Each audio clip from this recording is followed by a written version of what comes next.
Olá, boa noite. Hoje, 7 de setembro, dia da independência do Brasil. E nós vamos falar justamente disso. E o Papo Dinâmico está começando agora.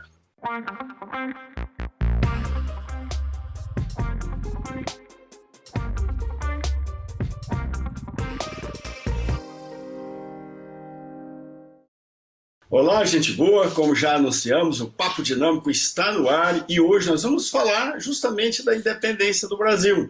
Vamos tratar este assunto com os nossos convidados, Eduardo Reinato, que é professor historiador, e também com Jairo Leite, do mesmo jeito, também professor historiador. Ambos estão aqui, ao vivo, aqui no programa Papo Dinâmico para tratar desse assunto. Vamos cumprimentar em primeira mão, então, o Jairo Leite. Boa noite, Jairo, seja bem-vindo ao Papo Dinâmico. Boa noite a todos que estão nos assistindo. É um prazer estar aqui com vocês nessa primeira vez e vamos falar um pouco da independência do Brasil. Professor Eduardo, boa noite, seja bem-vindo ao Papo Dinâmico. Daniel, boa noite, Jair, boa noite aos telespectadores. Muita satisfação em estar falando aqui com vocês na PUC TV e muito contente em falar sobre o 7 de setembro, tá? Pois é, a gente vê que a 7 de setembro é um feriado nacional, então é um dia importante que celebra, rememora um acontecimento importante da história do Brasil. Faz jus ter um feriado nacional para a independência do Brasil? Vamos começar com o professor Eduardo Reinaldo. O professor Daniel, professor Jair, é muito engraçado. Às vezes eu sou convidado para falar em duas datas no país, duas efemérides, né? Uma é quando decapitaram e enforcaram e depois decapitaram o Tiradentes, e outra é 7 de setembro, né? E é muito interessante porque é uma tradição, né, que vem das repúblicas francesa, norte-americana, a ideia de um lugar de fundação nacional, né? E no caso a independência essa escolha do 7 de setembro é um exercício de invenção de tradição exatamente para marcar esse mito fundacional, né? Para marcar esse momento de inauguração, por assim dizer. Nós somos muito apegados, né, a duas coisas na América, de uma forma geral. Na América Latina, América Inglesa também. Uma são os títulos, né? A titulatura, o documento, e a outra é exatamente esses mitos de fundação. Embora a gente comemore pouco no Brasil, né? Essa seja uma tradição que normalmente foi enaltecida pelos militares, né? Primeiro antes os militares com Vargas, mas depois durante a ditadura militar no Brasil, o regime militar no Brasil, nós tivemos esse engrandecimento do 7 de setembro como efeméride histórica, como momento histórico importante, né? Jair, você vê assim também a importância da independência do Brasil como marco inaugural do nosso país, da nossa soberania?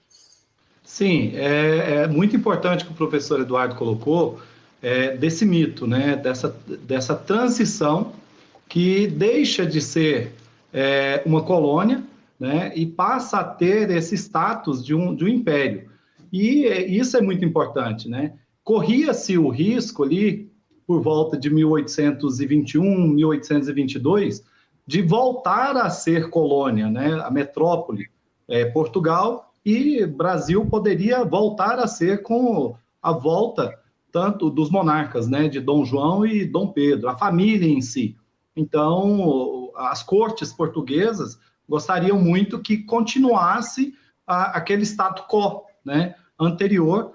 E esse momento de Dom Pedro, né, o filho, não com tantos talentos quanto aquele filho dele posterior, mas foi muito importante a permanência dele aqui, né, e chega no ano de 1822 e proclama a independência. Às vezes fica aquela coisa, né, aquele mito do quadro do Pedro Américo e tudo, mas há todo um contexto histórico pesquisado que remonta esse contexto histórico de independência, né? Tinha algumas revoltas, algumas províncias brasileiras aqui que não gostariam de ter ocorrido a independência, né? Então, teve algumas lutas, poucas, mas teve, né? Não foi tão simples como é colocado, né?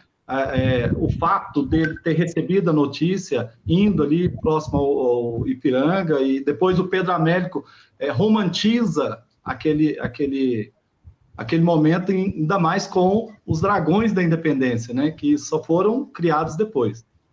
Por que o grito da independência ocorreu exatamente nas margens do Rio Ipiranga, em São Paulo? Por que São Paulo? Tinha algum significado histórico, sei lá, político no momento? Sim, anteriormente a essa data, o Dom Pedro ele tinha ido ao sul do país para controlar algumas revoltas, né? Que gostariam dessa independência, outros gostariam de que a corte voltasse para Portugal, né? E nesse determinado momento ele vai para São Paulo para minimizar uma situação como essa, né? Ele deixa a Leopoldina lá no Rio de Janeiro e viaja. O Dom Pedro, aí depois todo mundo relaciona muito com a Marquesa de Santos, né? A Domitila. Mas só que ele conhece a Domitila naquela situação e Portugal, as cortes portuguesas, estavam querendo muito a volta, tanto foi a volta de Dom João e a volta de Dom Pedro. Para quê? Para que voltasse aquele status quo de metrópole e a colônia. Nesse momento que recebe José Bonifácio e também a Leopoldina, que ela estava como ela que ficou administrando, vamos dizer assim, né, no lugar do príncipe regente aqui, ela pega e recebe essa notícia. Tanto ela quanto o José Bonifácio mandam uma carta e o mensageiro chega até Dom Pedro naquela localidade ali próximo ao Rio do Ipiranga, né? E ele estava realmente... Era uma carta para Dom Pedro voltar para Portugal. Era uma carta da corte portuguesa para Dom Pedro voltar para Portugal. Sim, mas o interessante disso tudo, a Leopoldina, que estava dando filho à nova geração, né, os descendentes de Dom Pedro, ela tinha os receios de mãe voltando, que poderia ocorrer também com essas cortes portuguesas, aquela revolução, teve um momento ali, a Revolução do Porto, né, que forçou muito essa volta de Dom Pedro a Portugal. Sim, nós vamos falar de todas as revoluções, revoltas que estava havendo, as movimentações todas, tanto em Portugal quanto na França e Inglaterra, mas eu queria focar aqui ainda no Brasil. O professor Eduardo está só ouvindo, eu queria que ele falasse também, né?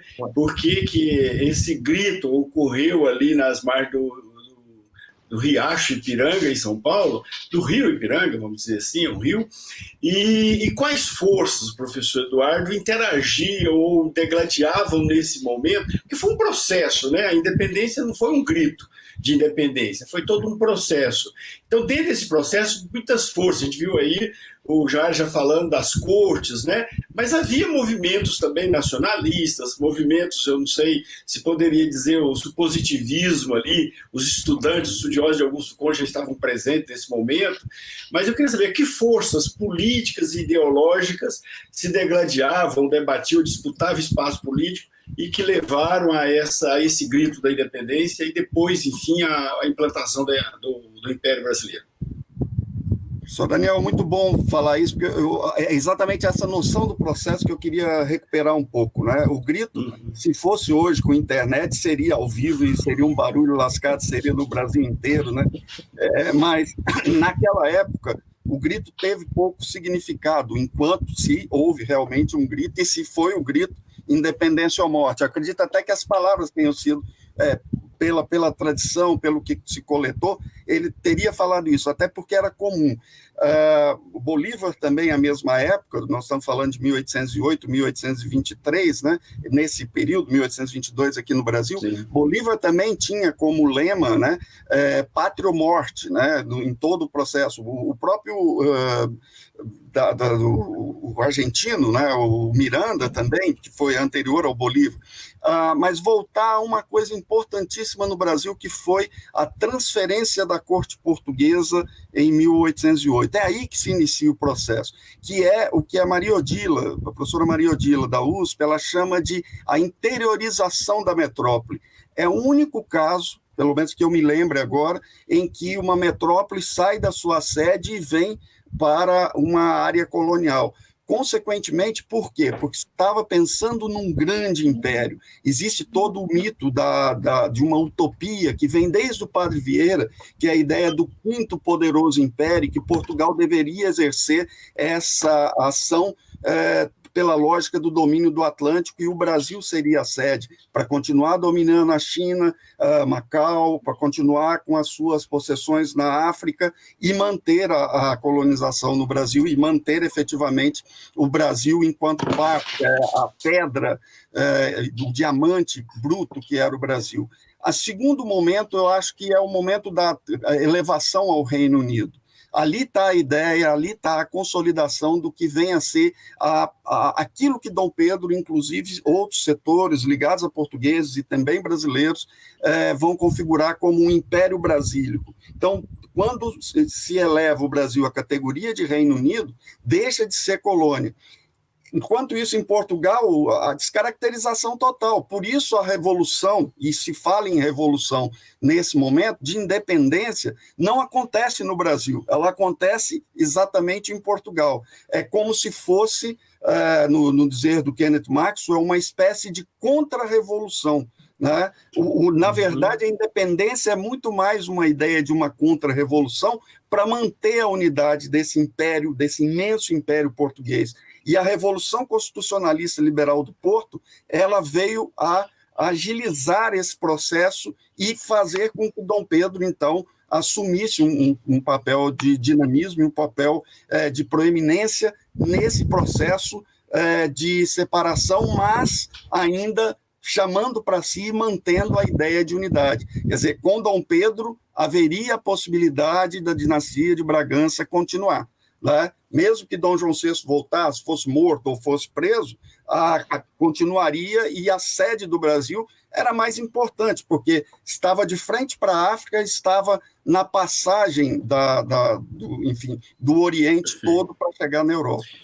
Vamos fazer o seguinte, a gente vai fazer um pequeno intervalo e a gente já volta, e nós vamos falar justamente desse processo de 2000, estou em 2020, estou falando de 2000, mas de 1808 a 2025, que foi todo o processo aí, né, da vinda da família real, a política que ela implementou aqui, e depois a volta a Portugal, deixando Dom Pedro I, que gritou, né, que na verdade se tornou o primeiro imperador do Brasil, e depois a implantação desse império que desenvolve aí até 1825.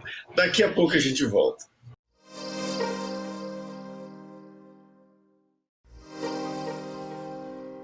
De volta com o programa Papo Dinâmico na PUC TV Goiás, toda segunda-feira, 21 horas. Estamos também no YouTube, no canal do programa Papo Dinâmico, e no canal da PUC TV Goiás. E você pode nos acompanhar pelas redes sociais, pelo Instagram, Twitter e Facebook. Vai lá, curte o nosso programa lá, manda uma mensagem aqui para nós, sugere temas, né, para a gente debater aqui. Né? E hoje, Dia da Independência, estamos debatendo justamente sobre a independência do Brasil, todo o processo, né, que levou à independência do Brasil e à implantação da nação brasileira, do Estado brasileiro, propriamente brasileiro, com soberania própria, já com a inauguração do Império aí, e liderado pelo imperador Dom Pedro I. Estamos debatendo este assunto com o professor doutor Eduardo Renato, meu amigo, e também com meu amigo agora também, Jairo Leite, que é de Anápolis, está participando aqui do Papo Dinâmico na PUC-TV Goiás. Então, como a gente falava, tem todo o processo e a família real veio para cá. Mas por que Dom João VI, de repente, sai de Portugal, junta lá uma esquadra de navios e se manda para o Brasil? Aconteceu alguma coisa lá em Portugal que ele teve que vir para o Brasil, Jair? O que aconteceu lá ou aqui? Sim, para a gente entender realmente a independência do Brasil, a gente tem de retornar esses anos, né?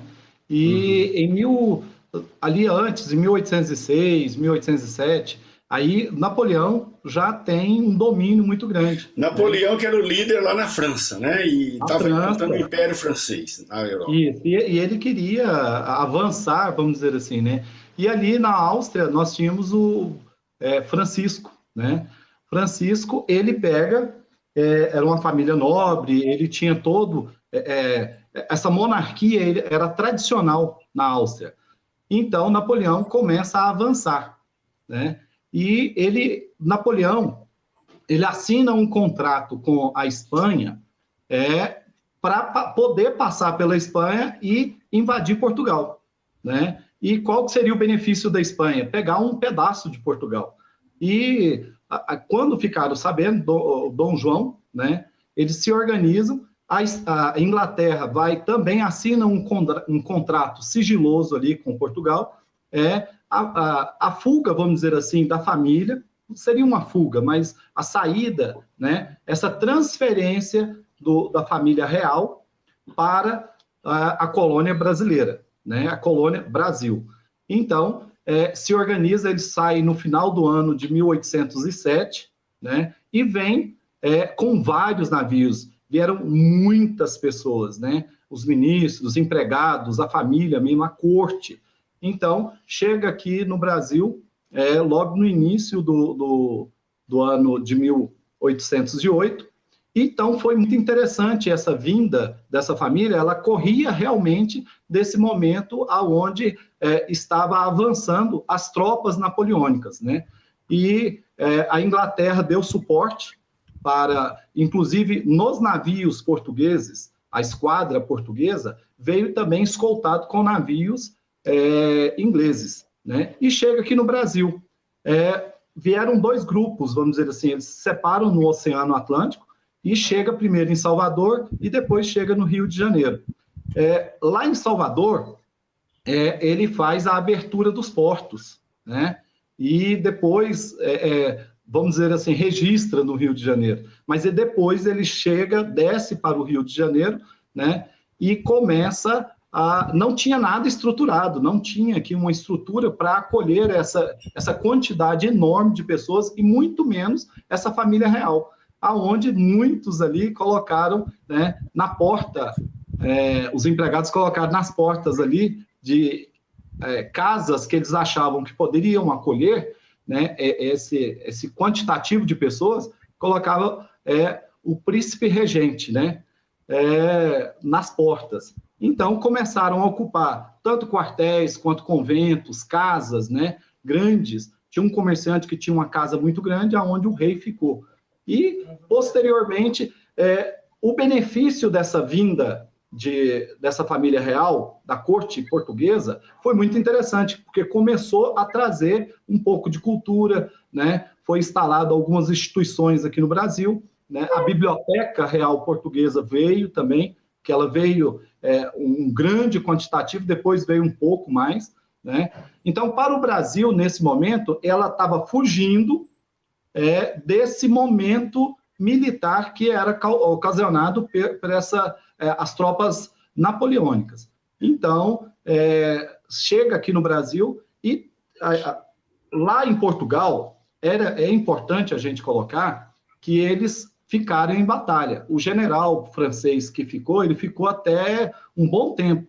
E depois, aqui, a família portuguesa se acomodou, né? Por isso que nós temos de 2008 até 2008, de 1808 até 1821, 22, que tem a família permanece aqui, mas a guerra napoleônica termina mais ou menos em 1815, né? Então, há alguns interesses políticos, né? alguns interesses Entendi. políticos enormes. Deixa eu ver aqui, continuando, eu queria insistir nessa questão da chegada da família real aqui no Brasil, queria ver com o professor Eduardo, você poderia falar um pouquinho também sobre esse assunto. Quando a família real chega, parece que Dom João VI ele aportou em Salvador, se não me engano, em 1808. Sim. E aí, professor Eduardo, por que de repente ele chega em Salvador, implanta um monte de coisa lá e depois vai para o Rio de Janeiro? Como é que se deu esse processo? Por quê? Qual é a motivação que teve de repente, deixar Salvador e ir para o Rio de Janeiro e implantar a capital do Império no Rio de Janeiro? Existem duas possibilidades para a gente pensar essa decisão. A primeira é, Rio de Janeiro já era capital, né? Salvador já tinha perdido a capital durante o período pombalino. A capital do Brasil, da colônia Brasil, do Estado do Brasil, que chegou a ser até dividido em Grão-Pará e Maranhão e Estado do Brasil com capital no Rio de Janeiro, né? E a outra capital em Belém. Um dos motivos seria, primeiro, essa questão da capital, segundo, o distanciamento em relação à Europa. Mas tem uma outra coisa que é mais estratégica, e não é à toa que Dom Pedro estava tão preocupado em pacificar as rebeliões que pudessem acontecer em São Paulo e em Minas, né? Que é o Sul, né? Que é a região do Sul, que para o Império, quando se diz Império, nós estamos pensando, se pensa também no século XIX, numa perspectiva de manutenção e expansão territorial. E a região do sul da província cisplatina já era uma região pensada, né? Coincidentemente, na semana passada comemoramos aí a independência do Uruguai, que foi em 28, porque até 28 essa região do Uruguai pertenceu ao Brasil. Tá? E mais ainda, vamos lembrar duas coisas que para mim são muito importantes. A América está sublevada, né? Bolívar ao norte, chegando até o Peru, a Argentina, e a mulher, Dona Carlota Joaquina, é espanhola. Tá? Essas regiões estão se sublevando contra aquilo que seria a herança dela. Então, essa aproximação e, ao mesmo tempo, o olho de Dom João VI, e não é só Dom João VI, mas de todo o seu staff, né? Olha, se a Dona Carlota resolver montar o Reino do Prata, nós vamos ter um inimigo interno dentro da corte. Tá? Então, toda essa mobilização. E a segunda questão, que estava exatamente nessa perspectiva de expansão, tanto ao norte quanto ao sul, havia essa preocupação de expansão e, ao mesmo tempo, de contenção, de manutenção do território português. Óbvio também, porque o Rio de Janeiro também é uma praça muito importante do ponto de vista econômico para a questão dos escravos, né? A questão do recebimento. Boa parte, houve uma capitalização muito grande dos negociantes que iam à África buscar peças, as chamadas peças da África, né, os negros, para serem vendidos no Rio de Janeiro, e nós vamos ver aí como é que isso já começa a refletir um avanço dessa aristocracia, dessa elite que está no Rio de Janeiro comercializando escravos para venda, sobretudo para os cafeicultores, que estão começando a se desenvolver, começando a aumentar, e o café começando a ganhar uma repercussão internacional, se tornou um produto de consumo em massa, né? Tanto nos Estados Unidos quanto na Inglaterra, e Rio de Janeiro vem liderando isso. A gente observa que, ainda que haja um declínio na produção de açúcar, esse declínio houve porque o preço caiu, mas a produção continuou na região do Nordeste. Tá? E no sul, o café está crescendo também. O aspecto geográfico dessas cidades também não influenciou, não, já que em Salvador tem a Baía de Todos os Santos e no Rio de Janeiro tem a Baía da Guanabara. Me parece que são águas mais calmas para portar também, não é? Aí eu não sei se isso teve alguma influência. Sim, com certeza. Não, sim, com certeza. A colocação é bem interessante, né? Agora, mas o que o professor Eduardo colocou, eu acho que é importante ressaltar, lembrar mesmo, né? Porque ali ficava mais próximo do sul, né? Justamente por causa dessas consequências juntamente com a Espanha. Então, a escolha tanto de Salvador anteriormente, nesse momento aí, a escolha do Rio de Janeiro já veio premeditado né, que seria ali para o Rio de Janeiro, já foi com essa intenção de você ficar mais ou menos no meio do caminho ali dessa colônia, que é uma colônia continental, né? Era uma colônia grande, esse espaço aí do litoral brasileiro. Vamos fazer o seguinte, nós vamos fazer mais um intervalozinho, daqui a pouco a gente volta e vamos ver o pós-grito da independência, né? Que foi o período aí que se sucedeu para que o Brasil, não bastava Dom Pedro I gritar independência ou morte, era preciso que o mundo reconhecesse a independência do Brasil. Vamos ver como se deu esse processo. Daqui a pouquinho a gente volta.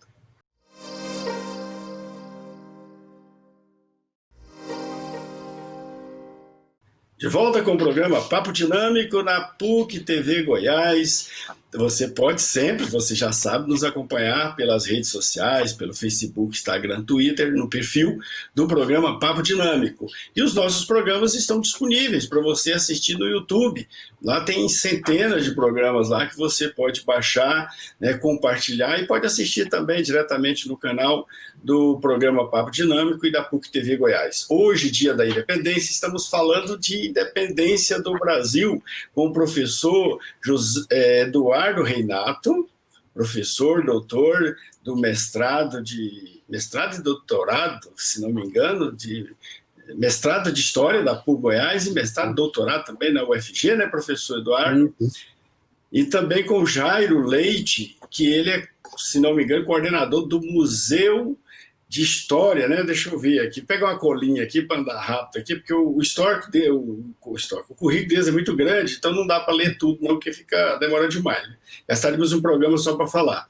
Mas então, coordenador do Museu Histórico e Estação Ferroviária de Anápolis e presidente do Conselho Municipal de Patrimônio Histórico e Estação Ferroviária também de Anápolis. Isso é o Jairo Leite. Já o professor Eduardo, a Claudia nem conseguiu colocar tudo aqui, porque eu sei de coisas que não estão aqui, mas ele é professor da Escola de Formação de Professores de Humanidade da PUC Goiás, ele é graduado em História pelo UFG, especialista em História do Brasil pela PUC Minas Gerais, mestre em História Social pela USP, doutor em História Social pela USP, pós-doutor em História Cultural pela Universidade UFU de Uberlândia? Uberlândia, Minas Gerais, e professor do mestrado em História da PUC Goiás e do mestrado, doutorado em performações culturais, é isso? Performances culturais. Performances culturais, exatamente, pela UF, Universidade Fluminense? O UFG. O UFG, é porque ela não pôs o G aqui, esqueci, mas tudo bem. E também sei que você foi diretor, né, do HGS, né, do antigo HGS, que é o Departamento de História, Geografia e Ciências Sociais da PUC Goiás. E mais o que, professor? Que você foi? Diretor do IPHBC, né? Do IPHBC, é verdade, que é o Instituto... IPHBC, Instituto de Pesquisa do Brasil Central. Do Brasil Central, exatamente. Tem uma história aí, é escritor, pesquisador e tudo isso, do CNPq e tudo mais. Então, a gente estava falando da independência do Brasil, e o Brasil foi, enfim, decretado independente. Mas a independência, quando ele gritou no dia 7 de setembro, independência ou morte, teria gritado, possivelmente. Mas parece que no mesmo dia, não foi no mesmo dia que ele decretou, né, a independência do Brasil. Demorou algum tempo, que ficou caracterizado como o dia do cumpra-se, é isso mesmo? Como é que se deu isso? Ele se... auto-oficializou imperador? Como é que foi? Vamos começar com o professor Eduardo, que terminamos o outro bloco com o Jairo, vamos começar com o professor Eduardo. O Dom Pedro era bem moderninho nessas coisas. Ele decretou o fico, né? E aí hoje a juventude fica, né? Eu, quando professor de cursinho, gostava de chegar, Dom Pedro ficou e depois ele cumpriu, né? Mas Dom Pedro era casado, para usar um filósofo, o professor Daniel, o Will Durant, né? Que tem uma obra de história da filosofia. Ele era casado com a filha da reação, né? Francisco, o rei da Áustria, né? Da Santa Aliança, o líder da Santa Aliança. dava muita força por Dom Pedro, apesar de Dom Pedro ter andado por outros caminhos em Santos, né, pela Estrada de Santos, para lembrar um pouco Roberto Carlos, né, ia pela Estrada de Santos, voltava para o Rio de Janeiro. Apesar dessas coisas todas, vale muito a pena a gente chamar a atenção dessa estrutura de poder antinapoleônica que temia que depois da ação napoleônica, liderada aí pela Áustria, né, liderada pelo Império Austríaco, ajuda de certa forma, patrocina de certa forma qualquer tipo de reação, qualquer perspectiva de reação nos moldes de Napoleão. Napoleão inspirou o próprio Bolívar, inspirou o Miranda antes do Bolívar, inspirou o Artigas no Uruguai. Então, havia uma grande preocupação do surgimento de novos Napoleões no restante do mundo. Então, a Santa Aliança acabou apostando, e Dom Pedro vai ser um grande símbolo nesse sentido.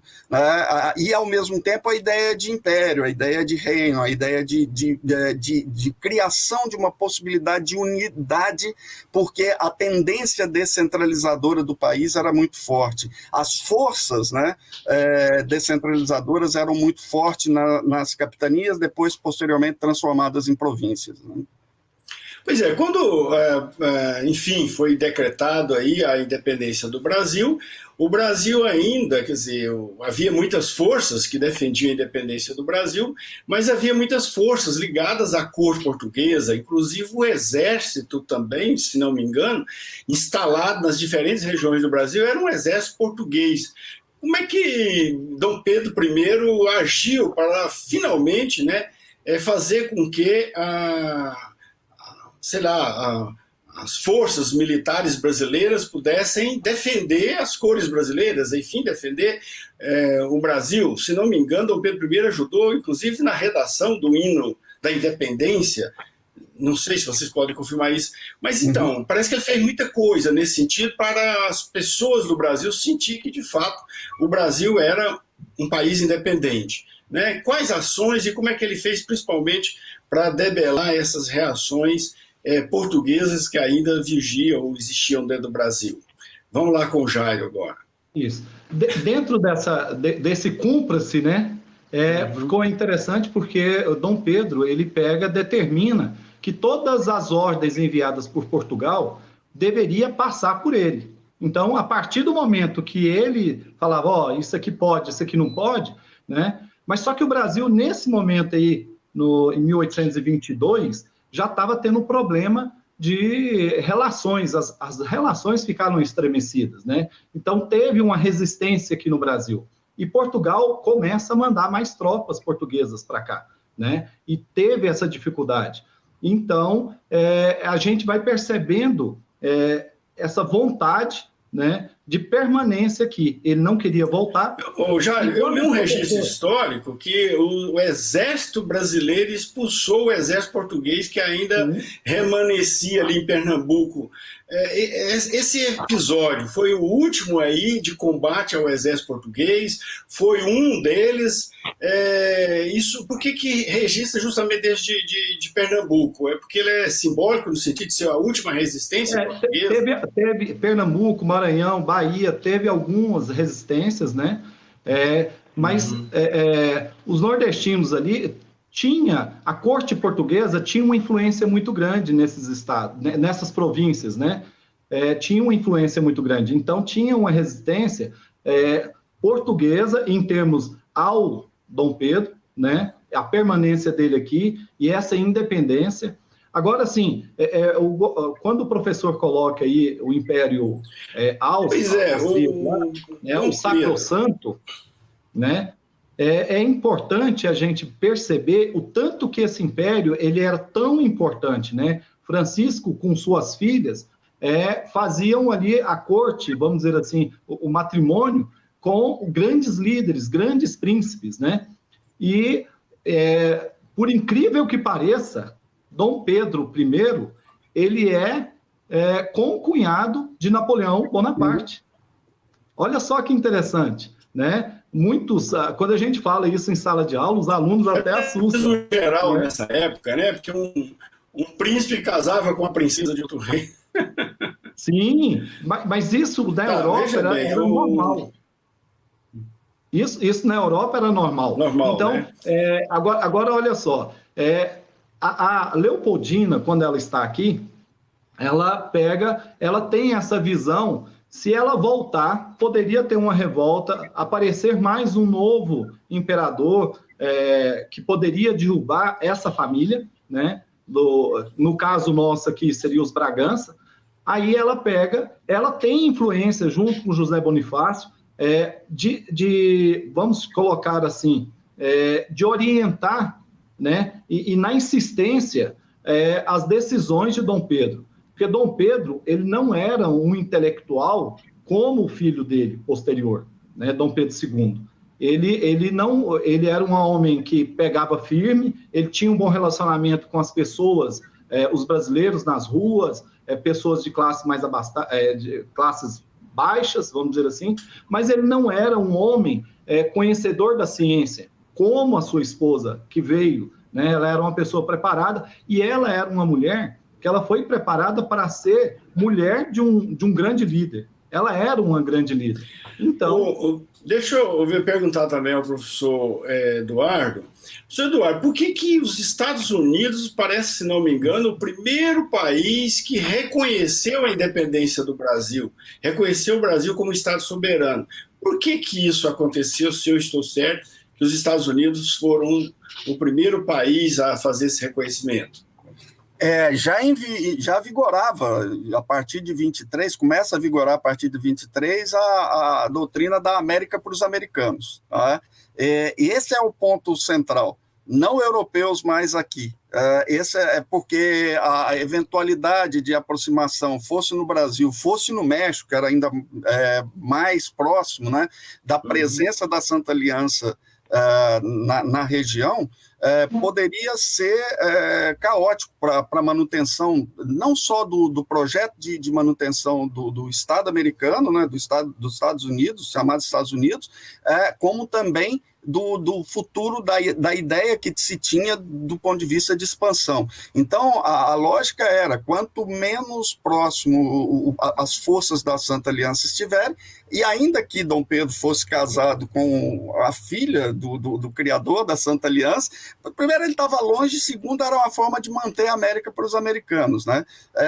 Algo constante na nossa história, essa ideia de já mirar na América como toda, como todo só América mesmo, né? Não os Estados Unidos como nação. Quer dizer, era uma área de interesse da expansão e, ao mesmo tempo, do controle. Quer dizer, quando a gente está falando América, há uma coisa que a gente sempre perde, né? Que a gente valoriza muito a terra e não percebe a questão da água, né?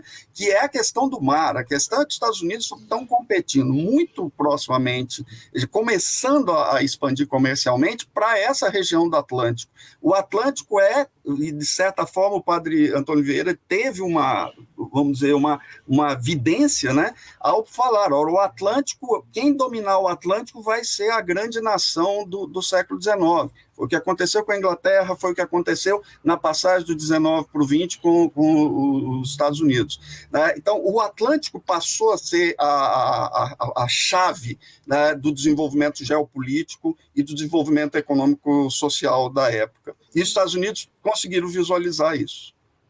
Que bom. Perfeito. Vamos fazer um pequeno intervalo e a gente já volta, né? Vamos ver então quando, enfim, o Brasil se torna então um Estado reconhecido pelo mundo todo. Já vimos que foi pelos Estados Unidos, mas falta Portugal reconhecer o Brasil como uma nação independente. Então daqui a pouquinho a gente volta.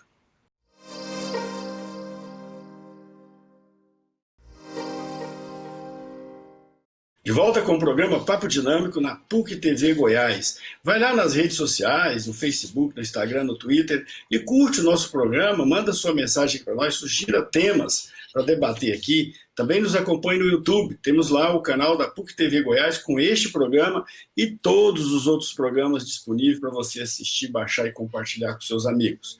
E hoje estamos falando da independência do Brasil com o professor Eduardo Reinato e também com o professor Jairo Leite. Eu imagino que ele seja professor também, porque é historiador, tem que ser, ainda que não esteja em exercício. Então, estamos debatendo esse assunto, já falamos muito aí da independência do Brasil, e agora eu queria saber do Jairo Leite. Jairo, quando é, enfim, que Portugal reconhece e por quais motivos ou condições que Portugal aceita que o Brasil, enfim, é independente?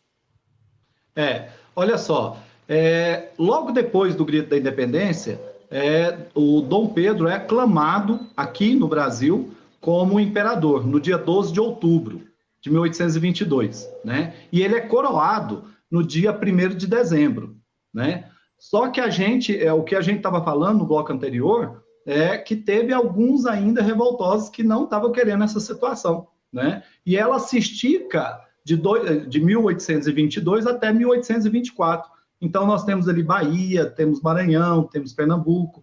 Então, algumas revoltas, né, tiveram de ser contidas, e nesse momento aí a gente percebe que não foi aquela coisa tão beijada, né? Teve o lado financeiro também, e a Inglaterra, ela tem uma relação... Portugal foi obrigado a aceitar essa independência porque a gente viu que houve resistência de todo tipo, né? As cortes portuguesas lá na Europa queriam que o Brasil continuasse colônia, muita gente aqui no Brasil resistia a essa independência. E aí, quando é em 1824, conforme você diz, enfim, Portugal aceita. Eles impôs alguma condição, algum país forçou a barra, tipo Inglaterra, que a Inglaterra trouxe, né? A gente viu no primeiro bloco que a Inglaterra colaborou aí, de certo modo, para a corte portuguesa vir para o Brasil. E agora, para aceitar essa independência, tem a participação da Inglaterra, da França, né, que eram os interlocutores mais importantes desse processo? Sim, a gente vai perceber uma continuidade da Inglaterra e já vem com essa continuidade posterior dos Estados Unidos, tem essa influência, né? Como bem colocou o professor, sobre a América para os americanos. A Inglaterra tem sim, nós tivemos aqui alguns investimentos no início, né? Naquele primeiro império, vamos dizer assim, já começa a ter mais investimentos, as negociações, o comércio, a economia, né, ela abrange muito mais do que deixa de ser aquele Brasil colônia, né? E passa eu vi que o Eduardo, ele quer falar alguma coisa sobre isso, me parece que tem algo importante. Eduardo. Sim, eu estou lembrando exatamente de algo que o Jair falou anteriormente, que foi a assinatura do Tratado de Mitwin, que é o de 1703, que a Inglaterra meio que exige que retomem as reafirmações. Ele é conhecido como Tratado de Panos e Vinhos, né? Que teria determinado que Portugal ficaria dependente da Inglaterra. A Inglaterra entra para garantir, é uma espécie de carta Brasil, né? For para o Brasil, ao povo inglês, nós continuamos comprando de vocês, vendendo para vocês, e a Inglaterra garantiu isso com Dom João VI. Né? E eu acho importante a gente perceber isso, porque o jogo é exatamente geopolítico de domínio do Atlântico, e mais ainda, a Inglaterra, veja como é que isso é interessante, a Inglaterra já havia eliminado o tráfico de escravos, extinguido o tráfico de escravos, para abater os Estados Unidos. No entanto, com o Brasil, mantém-se, porque a negociação com o Brasil não foi de todo perda. Para a elite do Rio de Janeiro, que já estava substituindo os ingleses na busca de africanos, né, de peças da África, há uma potencialização e até um reconhecimento. Vai acabar a escravidão, mas enquanto isso, esse grupo é muito forte. Não vamos comprar uma confusão com esse grupo, porque, sobretudo estabelecido no Rio de Janeiro e em Salvador, esse grupo era disposto a armar e a enfrentar a Inglaterra. Né? Não sei o que daria, mas eles estavam dispostos a continuar. Vejo que só muito tardiamente o Dom Pedro ainda vai assinar uma primeira intenção que é a famosa lei para inglês ver, né, para a extinção do tráfico. Depois, só com muita luta, esse grupo consegue ir levando, né, os conservadores no Brasil, os saquarenos, vão conseguir fazer a extinção do tráfico em 1850 e a nossa escravidão só vai acabar em 89. É penúltima a acabar, né? Sim, veja que o interesse da escravidão era muito forte nesse contexto. Né? Pois é, Jairo, eu vejo que você trabalha coordenador lá do Museu Histórico de Anápolis, trabalha e também coordena a Estação Ferroviária de Anápolis. Como é que você vê? Hoje nós estamos celebrando a independência do Brasil, desfiles por todo lado aí, pelo país afora, em Brasília, nas capitais, né? Desfile da independência, desfile cívico e militar. O Brasil, a independência, o que é que significou para o Brasil? Significou que o Brasil é um país independente e uma vez independente está garantido, ou essa luta continua pela independência do Brasil? Como é que você vê isso? O Brasil, a partir do momento que ela se torna independente, faz uma Constituição, né? A Constituição, ela dá direitos aqui a esse Estado, vamos dizer assim, você tem esse domínio. O Brasil é um país muito rico, né? E ele é um país muito grande. Então, ele tem esse domínio. Hoje, por exemplo, nós estamos na América Latina aqui, ele é um dos países, é o país que mais tem voz e vez, né? Logicamente, a gente sabe que tem um ou outro aí que se destaca e tudo, em termos de economia, em termos de política e tudo, mas o Brasil sempre, a partir do momento da independência, ele tem um poderio, vamos dizer assim, aqui na América do Sul, né, que sobressai aos outros países da América Latina. E ao passar do tempo, a gente vai vendo essa independência. Logicamente, nós temos alguns desgastes políticos que, às vezes, a gente fica pensando assim, no meu ponto de vista, né, que nós não somos tão independentes assim, né? Mas hoje é um mundo globalizado, nós sofremos consequências, como os outros países também sofrem consequências. Nós não somos o país mais rico do mundo, porém, somos um país rico, sim, né? Mas eu vejo que nós temos um pouco, sim, dessa independência conquistada, né, ao longo desse século, 2 séculos, vamos dizer assim. Eu queria ver também a resposta do professor Eduardo. Eu concordo também, eu acho que a Constituição de 1824 é a nossa carteira de identidade de soberania e de estabelecimento da nação, mas há um mistério na nossa elite política de querer sempre abrir mão dessa soberania por interesses privatistas, e aí eu chamo privatistas há uma fala que a gente tem, né, o que é público, a soberania é pública, né? No entanto, a ideia do privatismo vem nesse contexto de constituição, de apropriação privada de bens públicos e a transformação dessa soberania em um perigo. É a questão que a gente está discutindo recentemente da água, a questão que a gente já discutiu da Amazônia e está sempre em pauta na Amazônia. Quanto ao 7 de setembro, só uma coisa, para mim todo 7 de setembro, quando tinha que desfilar, era uma tortura, porque tinha que usar uma tal de conga, que era um tênis muito baixo e queimava o pé da gente, era de plástico, era uma coisa terrível, né? Porque vivendo naquela década de 70, aquilo esquentava, mas a gente estava achando que ali a gente estava defendendo a soberania. Soberania se defende, sobretudo, com uma construção de identidade, passa muito pela educação, e aí nós temos uma responsabilidade muito grande nisso. Isso é muito bom. Que ótimo, acho que o nosso tempo acabou, nós vamos ter que encerrar, e eu agradeço muito a participação de vocês, foi excelente, espero aí que os estudantes que nos acompanham, né, tenham um excelente material aí para estudar para o vestibular, e, né, para os próximos vestibulares que vão ocorrer aí daqui para frente até o final do ano, até o início do ano que vem, né, Enem também, vai ter Enem, então sirva para alguma coisa aí, eu acho que foi muito útil, né, tudo que vocês falaram aqui para os nossos telespectadores. Agradeço muito. Professor Eduardo, muito obrigado. Boa noite. Boa noite, professor Daniel. Uma honra estar aqui na PUC TV. Honra é toda nossa. Jairo Leite, obrigado, viu? Boa noite para você.